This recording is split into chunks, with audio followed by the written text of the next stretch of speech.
الحمدللہ رب العالمین والعاقبۃ للمتقین والصلاة والسلام علی سید الانبیاء والمرسلین اما بعد فاعوذ باللہ من الشیطان الرجیم بسم اللہ الرحمن الرحیم قال اللہ تعالی فی القرآن المجید کنتم خیر امت اخرجت للناس، تم بہترین امت ہو جس کو لوگوں کے لیے نکالا گیا، لوگوں کے لیے چنا گیا۔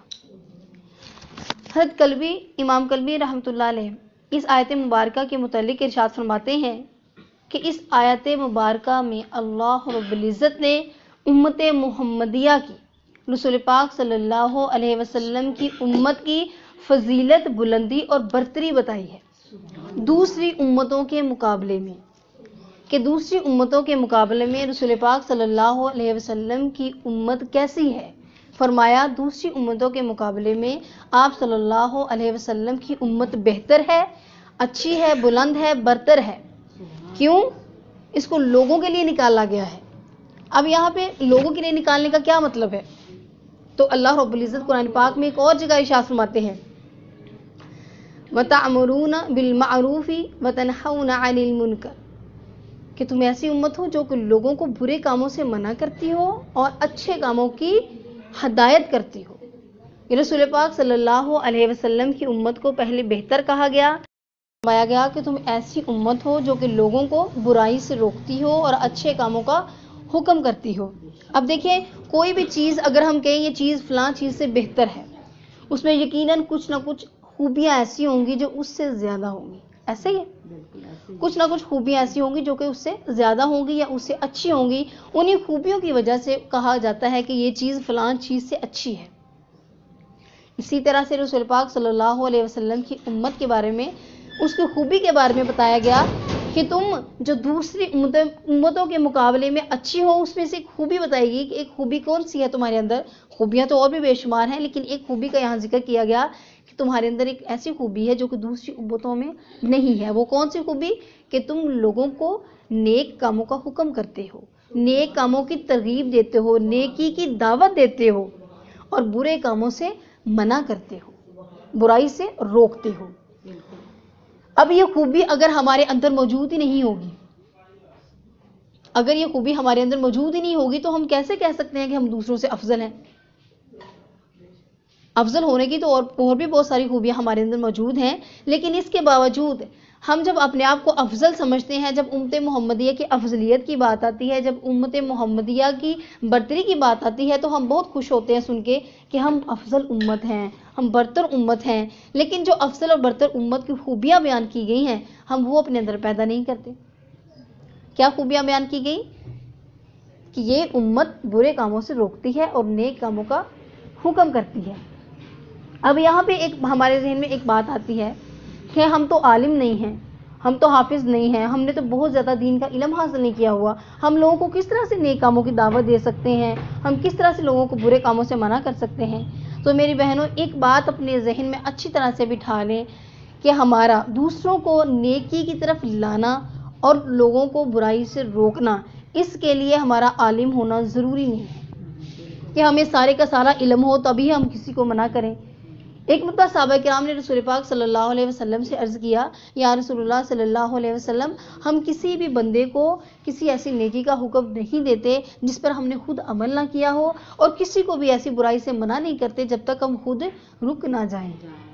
اور آج کل بھی ہم دیکھتے ہیں جب کوئی بندہ کسی بری بات سے منع کرتا ہے، ہم وہی کام اس کو کرتے ہوئے دیکھ لیں تو ہم کہتے ہیں جی فلاں نے تو خود یہ کام نہیں کبھی چھوڑا یا خود یہ کام کرتا ہوا دکھائی دیتا ہے، تو وہ کس منہ سے ہمیں منع کرتا ہے؟ ٹھیک ہے، تو رسول پاک صلی اللہ علیہ وسلم سے بھی صحابہ کرام نے اسی طرح سے عرض کیا کہ ہم اس وقت تک کسی کو نہ تو روکتے ہیں اور نہ ہی ہم کسی کو نیکی کا حکم دیتے ہیں جب تک کہ خود عمل نہ کر لیں۔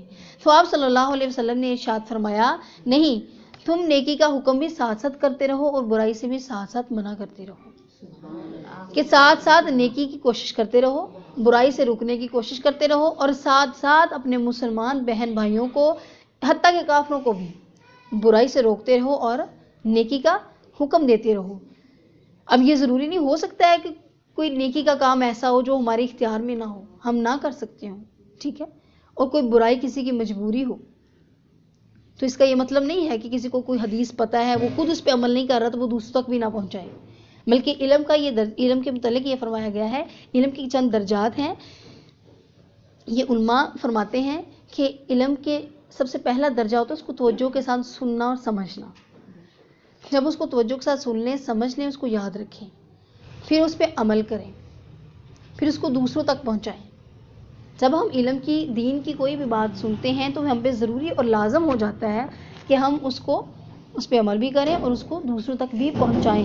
صرف عمل کر لینے سے ہماری ذمہ داری پوری نہیں ہو جاتی۔ رسول پاک صلی اللہ علیہ وسلم نے ایک مثال دے کے سمجھایا، نیکی کے کاموں کا حکم کرنا اور برے کاموں سے روکنا، اس کا فائدہ کیا ہے، اس کا نقصان کیا ہے، ایک مثال دے کے سمجھایا۔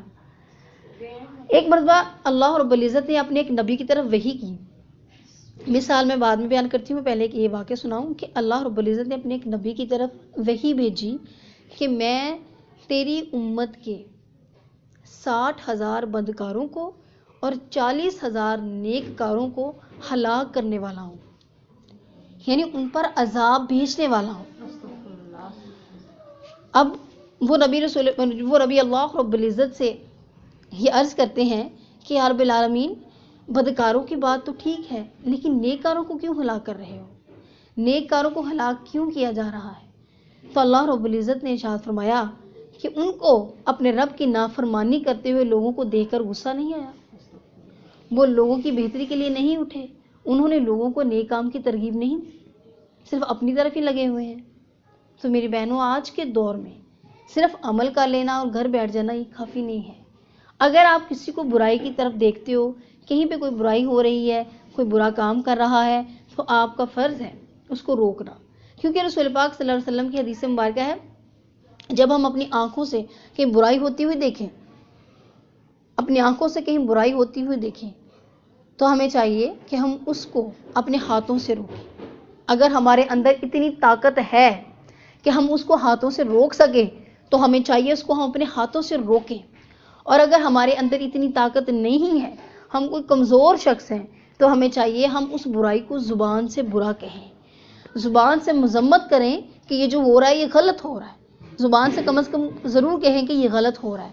اور اگر ہم اتنا ہی ڈرتے ہیں کہ اگر ہم نے غلطی کو غلطی کہہ دیا تو کوئی ہمارے پیچھے پڑ جائے گا یا ہمیں کوئی نقصان پہنچا دے گا، اتنا ہی ہم ڈرتے ہیں، ہمارے اندر اتنی بھی طاقت نہیں ہے، تو یہ ضروری ہے کہ ہم اس برائی کو دل سے ہی برا سمجھیں، کہ ہم اس برائی کو دل سے ہی برا سمجھیں۔ اور رسول پاک صلی اللہ علیہ وسلم نے ارشاد فرمایا کہ جو شخص صرف دل سے برا سمجھے وہ سب سے کمزور ایمان کا درجہ رکھتا ہے۔ ایمان کا سب سے کمزور درجہ یہ ہے کہ ہم برائی کو بس دل سے برا سمجھیں۔ لیکن آج کی جو ہماری صورتحال ہے، جو ہماری سچویشن ہے، اگر ہم اس کو سامنے رکھیں تو ہمارے سامنے کیا آتا ہے کہ ایمان کا بہت کمزور سے کمزور درجے سے بھی ہم محروم ہیں۔ ہم ایمان کے کمزور درجے سے کیوں اور کس طرح سے محروم ہیں؟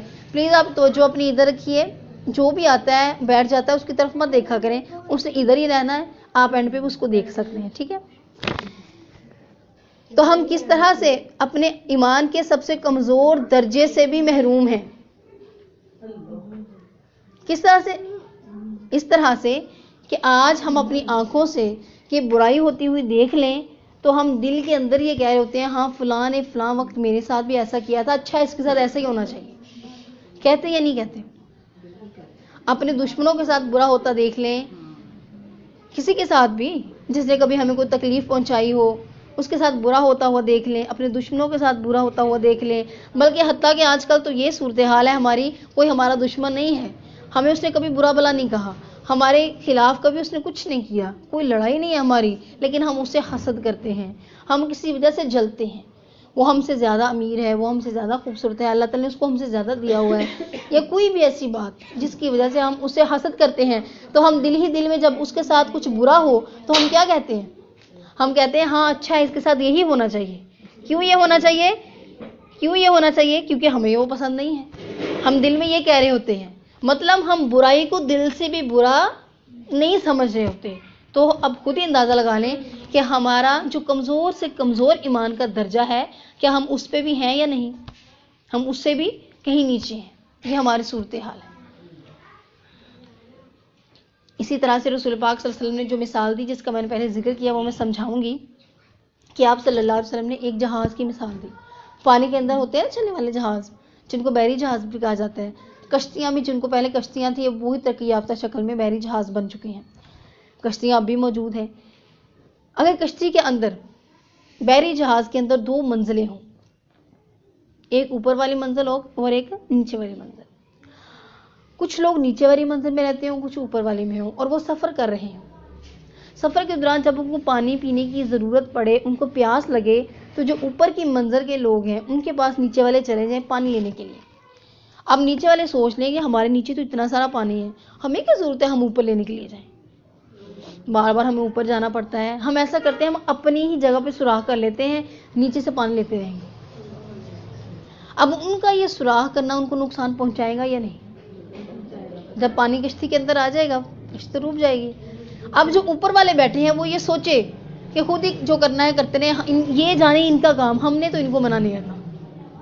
یہ جانے اور ان کا کام, ہم نے ان کو منع نہیں کرنا. اوپر والے اوپر ہی بیٹھے رہیں اور نیچے والے سوراخ کر لیں, تو جب پانی اندر آئے گا تو اوپر والے بھی ہلاک ہو جائیں گے, نیچے والے بھی ہلاک ہو جائیں گے. دونوں ہلاک ہوں گے نا, کشتی تو ڈوب جائے گی. اس میں اوپر والے بھی آ جائیں گے جنہوں نے غلطی نہیں کی اور نیچے والے بھی آ جائیں گے جنہوں نے غلطی کی. یہ رسول پاک صلی اللہ علیہ وسلم نے مثال دے کے سمجھایا کہ جو لوگ نیک کام کرتے ہیں, خود اللہ رب العزت کی فرما برداری کرتے ہیں, تقوی اختیار کرتے ہیں, ان کی مثال ہے اوپر والے لوگ. اور جو لوگ برے ہیں, برائیوں کی طرف زیادہ ان کا رجحان ہے, گنہگار ہیں, گناہ کرتے ہیں, ان کی مثال ہے نیچے والی جو منزل ہے وہ ان کی مثال ہے. تو اگر اوپر والوں نے نیچے والوں کو نہیں روکا تو وہ نیچے والوں کے ساتھ خود بھی ہلاک ہو جائیں گے. ٹھیک ہے, تو اسی طرح سے آج کے دور کی بات ہے کہ جب لیکن اللہ رب العزت نے اپنے نبی سے کیا فرمایا, ابھی میں نے تھوڑی دیر پہلے بتایا کہ میں تمہاری امت کے 40,000 نیکوکاروں کو اور 60,000 بدکاروں کو ہلاک کرنے والا ہوں. حالانکہ وہ جو نیکوکار ہیں ان کا تو کوئی قصور نہیں ہے. ان کا قصور کیا ہے کہ وہ اللہ رب العزت کی طرف لوگوں کو نہیں بلاتے, وہ لوگوں کو دین کا حکم نہیں دیتے, ان کو نیکی کی بات نہیں بتاتے. اب ہم خود ہی دیکھ لیں ہماری آج کل کیا سچویشن ہے. اول تو ہمارے اندر عمل ہے ہی نہیں کہ ہم کسی بات پہ اچھی طرح سے عمل کریں, کسی برائی کو دل سے برا سمجھیں, عمل ہے ہی نہیں. لیکن اگر ہم پڑھتے بھی ہیں نماز یا کبھی کوئی نیک کام کر بھی لیتے ہیں تو ہم کیا کرتے ہیں, ہم کبھی بھی کسی دوسرے کو اس کی ترغیب نہیں دیتے. پہلی وجہ اس کی یہ ہے کہ ہمارا اس طرف رجحان ہی نہیں ہے, ہمارا اس طرف ذہن ہی نہیں ہے. ہم جب بھی دو خواتین بیٹھتی ہیں تو ہمارے کرنے کے لیے اتنی ڈھیروں انٹرسٹنگ باتیں ہوتی ہیں کہ ہمیں یہ یاد ہی نہیں رہتا کہ ہم نے کسی کو دین کی طرف دعوت بھی دینی ہے. کپڑوں کی باتیں, میک اپ کی باتیں, ادھر کی باتیں, ادھر کی باتیں, ہمسائی کی باتیں, جٹھانی کی باتیں, درانی کی باتیں, یہ دیورانی ہوتی ہے نا اس کی باتیں, گھر کے افراد کی باتیں, اس کی باتیں, اس کی باتیں. مطلب ہم جو بھی کرتے ہیں وہ سب کا سب غیبتوں میں شمار ہوتا ہے. مطلب ہم تنہائی میں اپنے گھر میں رہ کے اگر کوئی نیک کام کر بھی لیتے ہیں تو ہم اتنی غیبتیں کر لیتے ہیں کہ وہ نیک کام بھی ہمارے ہاتھوں سے نکل جاتا ہے. کیونکہ جو بندہ غیبت کرتا ہے اللہ رب العزت قیامت کے دن غیبت کرنے والے شخص کی نیکیاں اس شخص کو دے دیں گے جس نے غیبت کی. اس پہ پہلے سے الگ سے بیان بھی ہم کریں گے, پہلے بھی ایک مرتبہ ہو چکا ہے, پھر بھی کروں گی. یہ رسول پاک صلی اللہ علیہ وسلم کی حدیث مبارکہ ہے کہ جب بندہ قیامت کے دن اللہ رب العزت کے دربار میں حاضر ہوگا, اس کے مفہوم میں سے تھوڑی سی ذکر کر رہی ہوں, ساری حدیث ذکر نہیں کر رہی. جب حاضر ہوگا تو اس کے پاس نیکیوں کا ڈھیر ہوگا جس میں زکوٰۃ, حج, نمازیں, روزہ, سارے کے سارے نیک کام ہوں گے. لیکن جب وہ اللہ کے سامنے جائے گا تو اسی وقت کوئی نہ کوئی حقدار اٹھ کے آ جائے گا, یا اللہ اس نے دنیا میں مجھے برا بھلا کہا تھا, میں نے غیبت کی تھی. اللہ پاک فرمائے گے اب تو کیا چاہتا ہے, تو وہ کہے گا یا اللہ میری اتنی نیکیاں کام ہے, مجھے اس سے اتنی نیکیاں لے دے. تو اللہ پاک اس کی نیکیوں میں سے اتنی نیکیاں اس کو دے دیں گے. آپ کو پتہ ہے قیامت کا دن ایسا دن ہے کہ جس دن کوئی باپ بیٹے کو یا کوئی بیٹا ماں کو بھی نیکی نہیں دے گا, ایک نیکی بھی نہیں دے گا. پیدا کرنے والے ماں باپ اولاد کو بھول جائیں گے، اور اس دن ایک نیکی کی بھی اتنی قدر و قیمت ہوگی کہ کوئی اپنے خون کے رشتے کو بھی نہیں پہچانے گا۔ اس وقت جس نے غیبت کی ہوگی اس کو اتنی نیکیاں دینی پڑے گی جتنی وہ ڈیمانڈ کرے گا جس کی ہم نے غیبت کی ہے۔ اسی طرح سے کسی کو تھپڑ مارا، ناحق کس پر ظلم کیا، کسی کو گالی دی، کسی کا دل دکھایا، اس کے بدلے میں بھی ہمیں نیکیاں دینی پڑیں گی۔ تو بات کرنے کا مقصد یہ ہے کہ اول تو ہمارا کوئی ایسا عمل قابل دید ہے ہی نہیں، اور اگر ہم کوئی نیک کام کرتے بھی ہیں تو ہم غیبتوں میں سارے کا سارا اڑا دیتے ہیں۔ اندر 100 مرتبہ کلمہ پڑا اور باہر جا کر 100-150 غیبتیں کر لیں، یہ ہماری سچویشن ہے۔ تو 2 خواتین بیٹھیں، 3 بیٹھیں، جتنی بھی خواتین بیٹھیں، کوشش کریں دین کی بات کریں۔ آپ نے کوئی نیک کام کیا تو آپ اس کو بتائیں کہ میں نے یہ نیک کام کیا ہے، اس کو ترغیب دیں تاکہ وہ بھی آپ کی طرف دیکھ کر کرے۔ اب دیکھیں، اب ایک خاتون کسی طرح کا ڈریس پہنتی ہے، اچھے ڈریسز پہن رہی ہے، دوسری اسے متاثر ہو کر ویسا پہنتی ہے یا نہیں پہنتی؟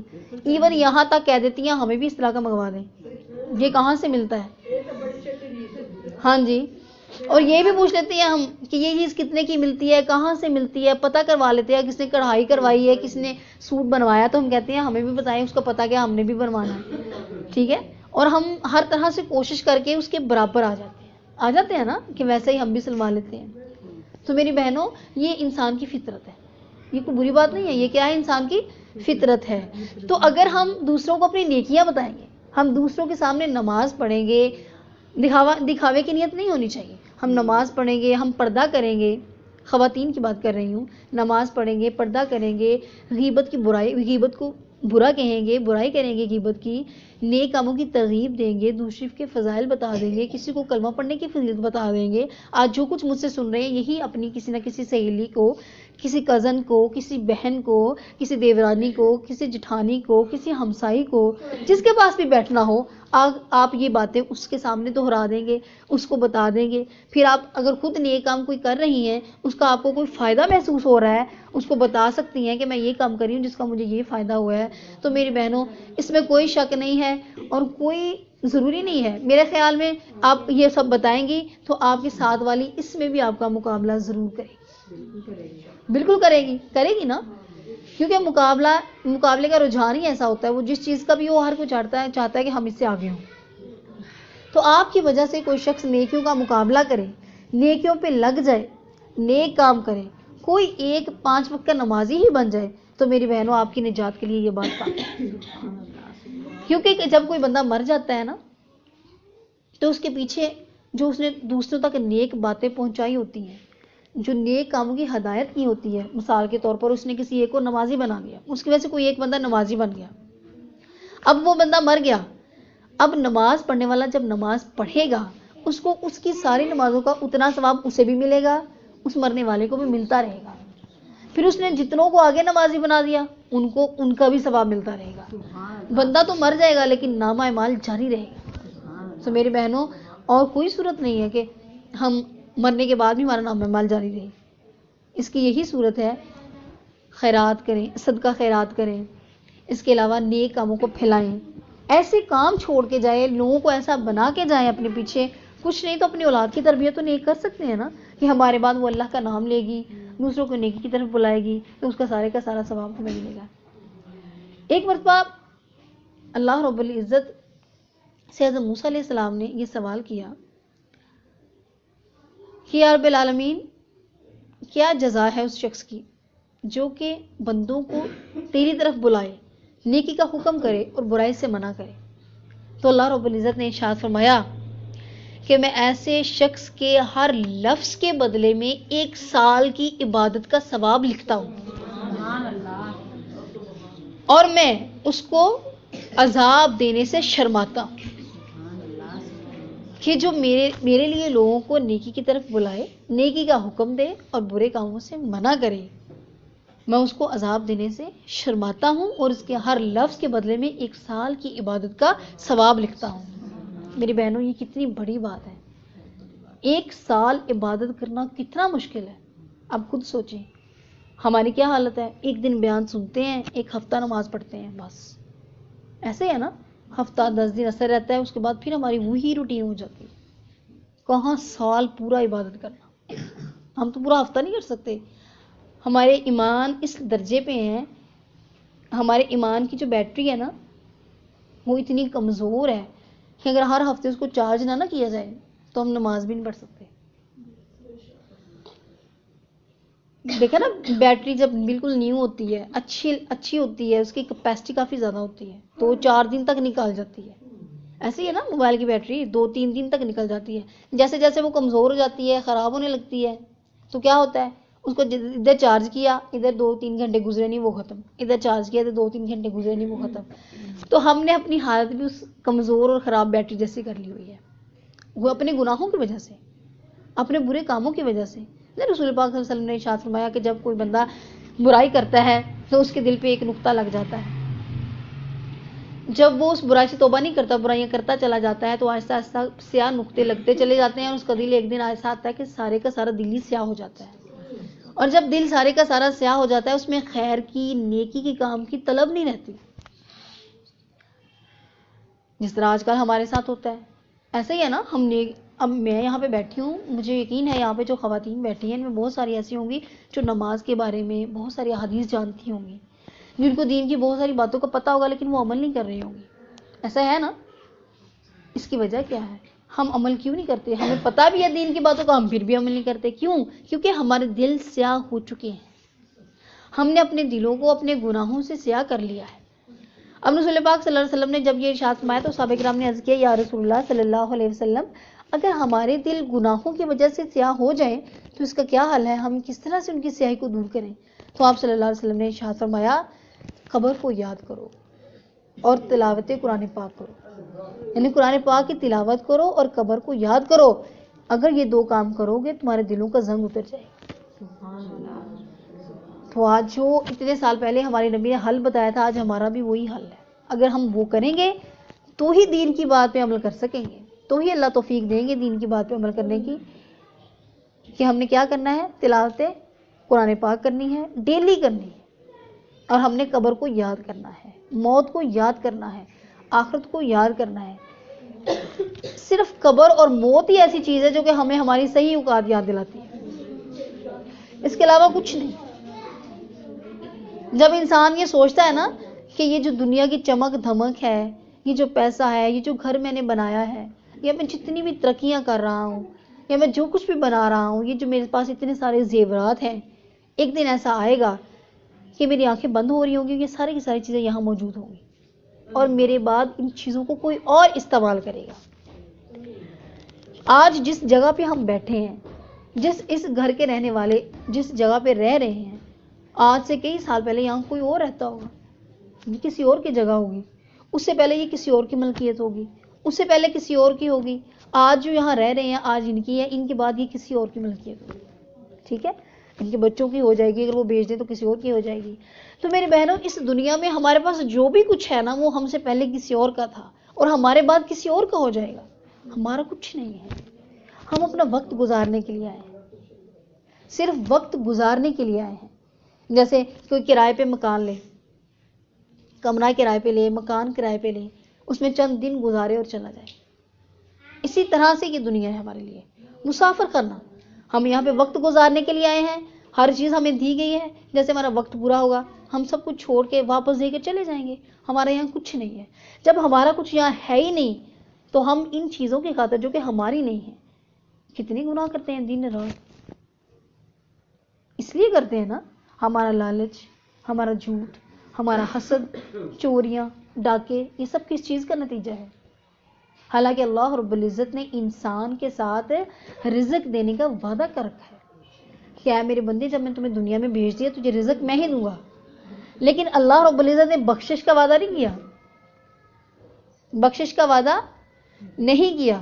اس کے باوجود آج انسان رزق کے لیے اتنا پریشان ہے اور بخشش کی کوئی فکر ہی نہیں ہے. جس کا اللہ رب العزت نے وعدہ کر دیا اس کے لیے پریشان ہے، جس کا وعدہ نہیں کیا اس کی کوئی فکر ہی نہیں ہے. تو ہم نے کیا کرنا ہے؟ خود بھی عمل کرنا ہے اور غیبت کو اسپیشلی چھوڑ دینا ہے. کیونکہ اگر آپ عمل کر رہے ہیں ادھر غیبت کر رہے ہیں تو آپ یقین جانیں کہ اپنے ہاتھوں سے ہی اپنی نیکیاں تباہ کیے جا رہے ہیں. کوئی فائدہ ہی نہیں ہے. اپنے پاؤں پہ آپ کلہاڑی مارنے والی بات ہے. یہ بالکل اس طرح سے ہے جیسے شوگر کا ایک مریض دن رات صبح شام دوپہر چینی بھی کھائے چمچوں کے ساتھ، ادھر دوسری طرف گولیاں بھی کھاتا رہے. تو مجھے بتائیں اس کا کیا فائدہ ہو سکتا ہے؟ بیمار مریض ہے، وہ گولیاں بھی کھائی جائے اور چینی بھی کھائی جائے، پرہیز نہ کرے تو کیا فائدہ ہو سکتا ہے؟ بالکل بھی نہیں ہو سکتا.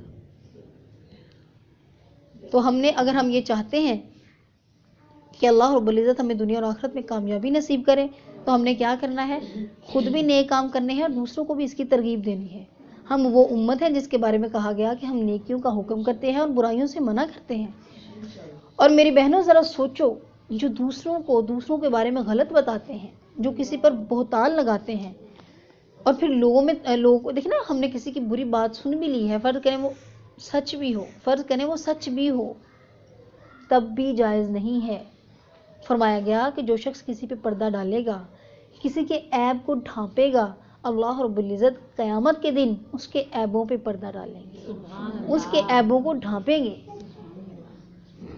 اور جب کسی نے کچھ کیا ہی نہیں ہے پھر بھی ہم اس پہ بہتان لگائے جا رہے ہیں، اس کی کیا حد ہوگی؟ غیبت، بہتان، کسی کو کہیں پہ کھڑا دیکھ لیا، کسی کو آتے جاتے ہوئے کسی کے ساتھ دیکھ لیا، کہیں پہ بیٹھا دیکھ لیا، فٹ سے ہمارے منہ سے کچھ نہ کچھ نکل جاتا ہے. اسی طرح ہم کرتے ہیں نا. تو میری بہنوں، جہاں تک ہو سکتا ہے اپنی نیکیوں کو بچائیں. نیکیوں کو بچانے کا مطلب کیا ہے؟ کہ نیک کام کریں اور برائیوں سے بچیں.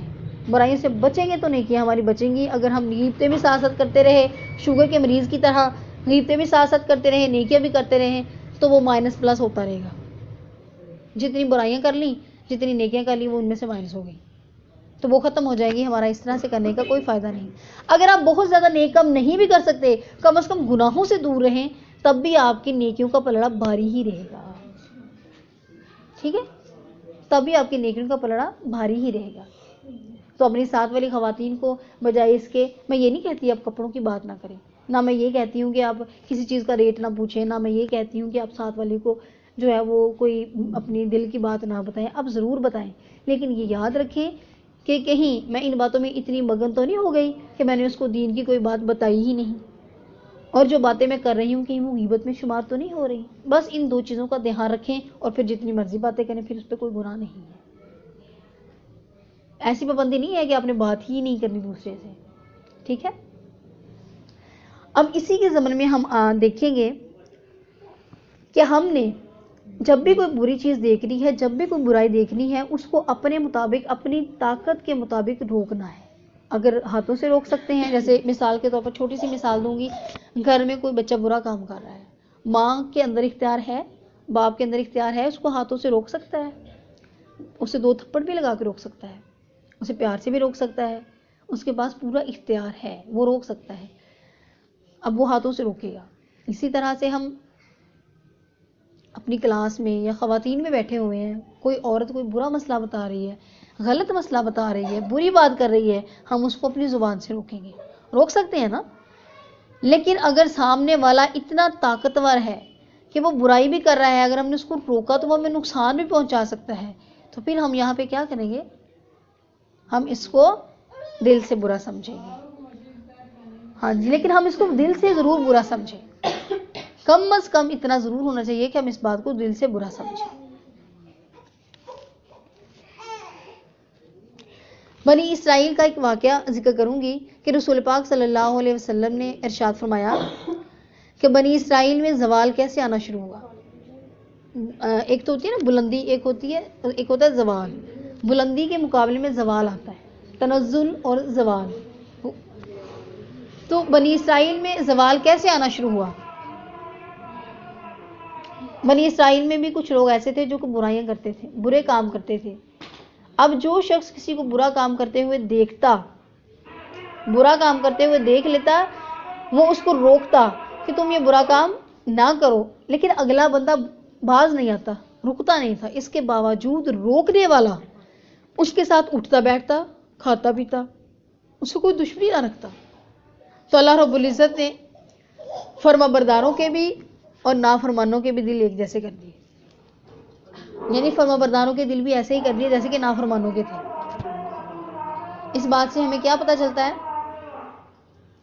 کہ اللہ کے لیے دشمنی کرو، اللہ کے لیے دوستی کرو. اللہ کے لیے محبت کرو، اللہ کے لیے نفرت کرو. کیونکہ جب ہم کسی کو نیک کام کا حکم دیتے ہیں، کسی کو ترغیب دیتے ہیں، کوئی بندہ آج کل میں نے نہیں دیکھا کہ کوئی نماز نہیں پڑھتا اور کوئی اس وجہ سے اسے ناراض ہو جائے کہ میں تم سے بات نہیں کروں گا کیونکہ تم نماز نہیں پڑھتے. کوئی اس وجہ سے کسی سے نفرت کرے کہ فلاں بندہ نماز نہیں پڑھتا، میں نے نہیں دیکھا. بہت کم ایسا ہوتا ہے. بنی اسرائیل بھی ایسے کرتے تھے، نیک کام کا حکم ضرور کرتے تھے. جب کوئی نہیں بھی باز آتا تھا نا تب بھی اس کے ساتھ ایسے اٹھتے بیٹھتے، برائی سے ضرور روکتے تھے، لیکن جب کوئی نہیں بھی باز آتا تب بھی اس کے ساتھ اپنے معاملات ویسے کہ ویسے رکھتے. اب ہم خود ہی دیکھ لیں، اپنی ایک سادہ سی گھریلو مثال بیان کروں گی تاکہ آپ لوگوں کو صحیح سے سمجھ آ جائے. ہمارے گھر میں 3 افراد ہیں، ٹھیک ہے، سمجھ لیں ایک ان میں سے جٹھانی ہے، ایک ہم ہیں اور ایک ہماری دیورانی ہے. ٹھیک ہے، ہماری جٹھانی کے ساتھ ہماری کسی بات پہ انبن ہو جاتی ہے. ٹھیک ہے، ہم چھوٹی والی کو کیا کہتے ہیں؟ یا تو اس کی طرف ہو کے رہو یا ہماری طرف ہو کے رہو، یا اس کی بن کے رہو یا ہماری بن کے رہو. ہاں جی، وہ کہتے ہیں تم کیا درمیان میں، کبھی اس کی طرف کبھی اس کی طرف، یا تو تم اس کی ہو کے رہو یا میری ہو کے رہو. ہم ایک بھی چیز دیکھ لینا، وہ اس کو پانی پکڑانے جا رہی ہے یا اس نے اس کو کوئی کام کر دیا تو ہم کہیں گے اندر سے یہ تو اس کی طرف والی ہے جو اوپر سے میری طرف ہے. ایسا ہم کہتے ہیں نا، ہو رہا ہے نا ایسا دنیا میں. ہاں جی، اب سمجھ میں آئی بات؟ اب سمجھ میں آئی بات ہے؟ تو ہم کیا کہتے ہیں؟ ہم اس بندے سے راضی ہوتے ہیں، اس بندے سے راضی ہوتے ہیں جو سال سے بن جائے، ادھر بھی جائے ادھر بھی جائے، ہم اس سے جہاں راضی ہوتے ہیں. ہم اس پہ اعتبار ہی نہیں کرتے. ہم کہتے ہیں یہ قابل اعتبار نہیں ہے. جیسے کہ میرے ساتھ بیٹھتی ہے اس کے ساتھ بھی بیٹھتی ہے، جیسے میرے ساتھ باتیں کرتی ہے اس کے ساتھ بھی کرتی ہے، میری باتیں اسے بھی جا کے بتا سکتی ہے. تو یہ قابل اعتبار نہیں ہے، ہمارے نزدیک وہ اچھی نہیں ہے. تو اللہ پاک میں یہی ارشاد فرما رہے ہیں، یہاں پہ بندے کو بھی یہی ارشاد ہو رہا ہے کہ اللہ کے لیے دوستی کرو، اللہ کے لیے دشمنی کرو.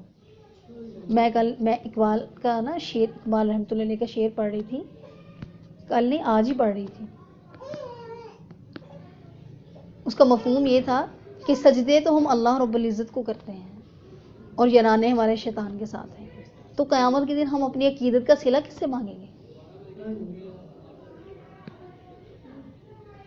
تو میری بہنوں، اس بات کو آپ نے اپنے ذہن میں رکھنا ہے کہ اگر ہم برائی کرنے والے شخص سے نفرت نہیں کریں گے تو اللہ رب العزت تو بہتر جانتے ہیں نا کہ یہ بندہ میرے ساتھ مخلص ہے یا اس برا کام کرنے والے کے ساتھ مخلص ہے. تو ہم نے دوستی کس کے لیے کرنی ہے؟ اللہ تعالیٰ کے لیے. اللہ تعالیٰ کے لیے دوستی کرنے کا کیا مطلب ہے؟ ہم کسی عالم سے دوستی کریں، کسی حافظ سے دوستی کریں، ہم ان سے محبت رکھیں. کیونکہ اللہ رب العزت ارشاد فرماتے ہیں جو شخص جس سے محبت رکھے گا اللہ پاک قیامت کے دن اس کو اس کے ساتھ ہی کھڑا کریں گے. جیسے اس کا حساب کریں گے ویسا ہی اس کا کریں گے. تو آج کل جو شخص جس سے محبت رکھے گا، جس کو پسند کرے گا، اللہ پاک قیامت کے دن اس کو اسی کے ساتھ اٹھائیں گے. اگر اس بات کو سامنے رکھا جائے تو آج ہماری محبت کس کے لیے ہے؟ آج ہماری دوستیاں کن سے ہیں؟ ہماری محبت کا محور کون ہے؟ ہم کن کو پسند کرتے ہیں؟ فلم اور ایکٹریس کو، ان کی لباس کو فالو کرتے ہیں، ان کی طرف دیکھتے ہیں، وہ ہمیں پسند ہے. آج کسی سے پوچھو نا تمہاری پسند ہے، وہ بتائے گی مجھے فلاں کرکٹر پسند ہے، فلاں ایکٹریس پسند ہے، فلاں ایکٹر پسند ہے. مینز کہ ہم ان کو پسند کرتے ہیں، ان سے محبت ہے. تو ہم کیسے کہہ سکتے ہیں قیامت کے دن اللہ پاک ہمیں حضرت فاطمہ رضی اللہ تعالی عنہا کے ساتھ، حضرت عائشہ رضی اللہ تعالی عنہا کے ساتھ کیسے اٹھائیں گے؟ تو نیک خواتین سے محبت رکھیں، صحابیات سے محبت رکھیں، صحابہ سے محبت رکھیں. جن کے ساتھ محبت رکھیں گے قیامت کے دن اللہ پاک ان کے ساتھ اٹھائیں گے. اب ایک آخر میں بات بتاؤں گی افضلیت کی، کہ اللہ رب العزت نے فرمایا کہ یہ امت دوسری امتوں سے برتر ہے، افضل ہے، یہ لوگوں کے لیے چنی گئی ہے. اس کا یہ مطلب نہیں ہے کہ ساری امت برابر ہے. امت محمدیہ دوسری امتوں سے افضل ضرور ہے، لیکن اس امت کے اندر بھی بعض کو بعض پہ فضیلت ملی ہوئی ہے. وہ کیسے؟ اب صحابہ کرام رضی اللہ تعالیٰ عنہم، ان کے درجے اور رتبے تک کوئی نہیں پہنچ سکتا. آج کوئی ولی بھی بن جائے تو وہ صحابہ کا درجہ نہیں پا سکتا. صحابی کا درجہ، رسول پاک صلی اللہ علیہ وسلم کے دور میں پیدا ہونے والے ایسے لوگ، آپ صلی اللہ علیہ وسلم کہ وہ اصحاب جنہوں نے آپ کو ایمان کی حالت میں دیکھا اور ایمان کی حالت میں ہی اس دنیا سے چلے گئے، وہ صحابی ہیں. اور جس شخص نے صحابی کی ایمان کی حالت میں دیدار کیا اور ایمان کی حالت میں ہی دنیا سے چلا گیا، وہ کون ہے؟ وہ تابعی ہے۔ اور جس نے ایمان کی حالت میں تابعی کا دیدار کیا اور اس دنیا سے چلا گیا، وہ تبع تابعی، ٹھیک ہے، تبع تابعین ان کو کہتے ہیں۔ پھر رسول پاک صلی اللہ علیہ وسلم نے فرمایا سب سے بہتر لوگ میرے زمانے کے لوگ یعنی میرے صحابہ، ان کے بعد تابعین، ان کے بعد تبع تابعین، اور ہم سب ان کے بعد آتے ہیں۔ اسی طرح سے آج ہم دیکھیں آج کے دور میں افضلیت کا معیار کیا ہے؟ تو اللہ رب العزت کے نزدیک علم والے زیادہ افضل ہیں۔ کوئی حافظ یا کوئی عالم ہے، کوئی عام بندہ ان کی برابری نہیں کر سکتا۔ اللہ رب العزت کے نزدیک علم والوں کے درجات بلند ہیں۔ اللہ خود فرماتے ہیں علم والا اور بے علم برابر نہیں ہو سکتے۔ ہاں اگر وہ بھی علم حاصل کر لے تو وہ بھی اس کے برابر چلا جائے گا، ٹھیک ہے۔ اسی طرح سے کوئی شہید ہے، اس کا درجہ بلند ہے عام مسلمانوں پر۔ تو یہ مجموعی طور پر امت محمدیہ دوسری امتوں سے افضل ہے، لیکن اس کے اندر بعضوں سے افضل ہے۔ مجھے لگتا ہے خواتین تھک گئی ہیں۔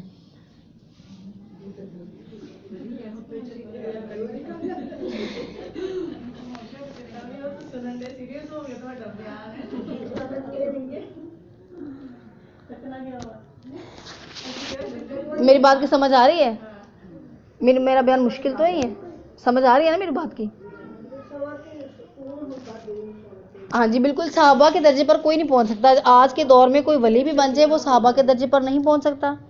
کوئی بھی ولی کسی تابعی کے درجے کو نہیں پہنچ سکتا، کسی تبع تابعی کے درجے کو نہیں پہنچ سکتا، ٹھیک ہے۔ اسی طرح سے اللہ رب العزت کے نزدیک علم والے برتر ہیں، عمل والے اور پرہیزگار لوگ زیادہ افضل اور برتر ہیں، ان کے درجے تک نہیں پہنچا جا سکتا۔ یہ فردر یہ بعضوں کے بعض پر درجے ہیں امت محمدیہ میں۔